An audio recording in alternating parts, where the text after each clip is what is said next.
Hello everyone, আমি mehndi artist নিতা। কেমন আছো তোমরা সবাই? তো আজকে আমার মেহেন্দির বুকিং ছিল চাকদাতেই। লোকেশনটা আমার বাড়ির একদম কাছাকাছি। যেতে মোটামুটি আমার 4 থেকে 5 মিনিট মতো সময় লেগেছে। গিয়ে দেখি আমার ব্রাইড একদম রেডি নেই। সকাল 9টায় টাইম দেওয়া ছিল, বসতে বসতে 10টারও বেশি টাইমও ওভার করে ফেলেছিল।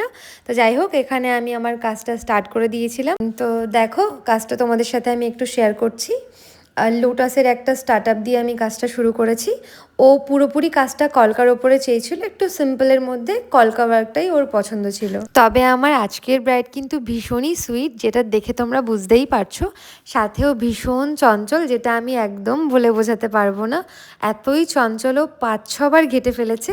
তারপর আমি না পেরে ওকে একটু বকেছি, দেন একটু শান্ত হয়ে বসেছে। তারপর ওকেই ফাইনাল লুকটা দিতে পেরেছি। একদম সিম্পলের মধ্যে ফ্লাওয়ার মোটিভ রয়েছে টোটালটাই। তোমাদের কেমন লাগলো অবশ্যই কিন্তু জানিও, তোমাদের কমেন্টের অপেক্ষায় থাকলাম। ব্রাইডের থেকে জেনে নিই ওর কেমন লাগলো। কেমন লাগলো বলো একটু তোমার? দারুণ লেগেছে। এইটাই তার ফাইনাল রেজাল্ট। আমি ভীষণ খুশি হয়েছি। তোমরা সবাই নিতাকে বুক করো তোমাদের স্পেশাল ডেতে। ও স্পেশাল ডেতে আরও স্পেশাল করে দেবে। ভীষণ ভীষণ ভীষণ স্যাটিসফাইড আমি। Love you. Thank you.